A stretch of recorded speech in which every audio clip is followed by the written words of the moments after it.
Culture to me is described by one word: customs. What you actually do. And culture can be enhanced and maintained by education and training. And if you're going to have a good culture at your football club, there's got to be a real unity and a real togetherness. And you guys, whether you like it or not, are the future of the North Melbourne Football Club.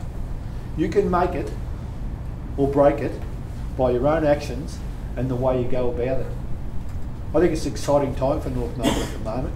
No one rates you, there's no pressure. Not all of you will play seniors this year, some will probably next year. AFL football is one of the toughest games in the world. It's war without weapons. And if you can't be strong, you'll quickly fall by the wayside and someone else will come over the top of you. How many people in this room here can say they'll be on an AFL list in 3 years' time? I'm telling you, you've made the biggest step to get where you are now. That's the easy part. The hardest part is staying where you are. I don't know a lot of the boys in here, but I've seen a lot of you play, and I think, gee, it's exciting for the Kangaroos.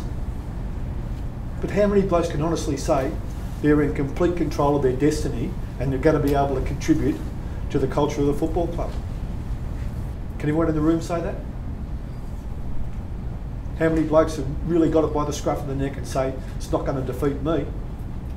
Because AFL football just pick you up, chew you up and spit you out and not even think a thing about it.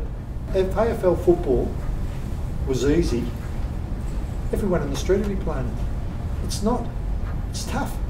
And if you're not mentally strong, you won't get there. It's not always about ability.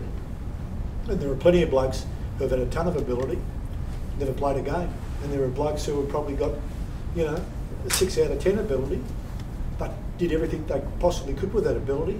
They played 200 games. I think of so many Friday night games we used to play in the 90s, the MCG. You know, 15 minutes into the third quarter, we might be 4 goals down. I was always confident, and probably more times than not, we'd win by 6 goals running away.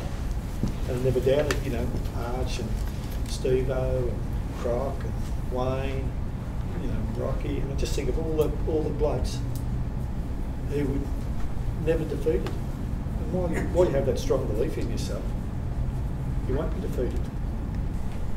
How many times can you say, and this is what made these guys champions, wouldn't matter what was wrong with them, they just go out and give their all, regardless of the state of the game, or whether they were 10 goals in front, 10 goals behind, whether they were a crook, whether they were injured.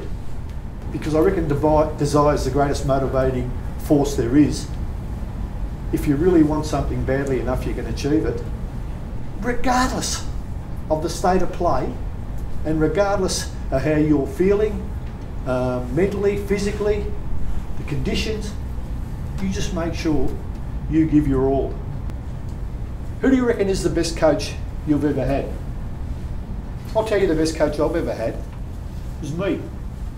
And I've always believed the best coach for individual improvement is yourself.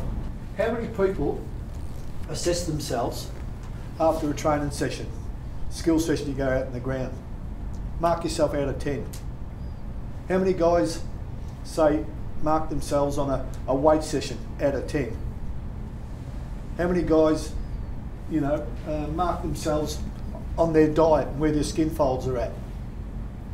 How many guys mark themselves on goal setting? How many guys mark themselves on recovery, rehab, lifestyle out of 10? How many guys rate themselves out of 10 on leadership?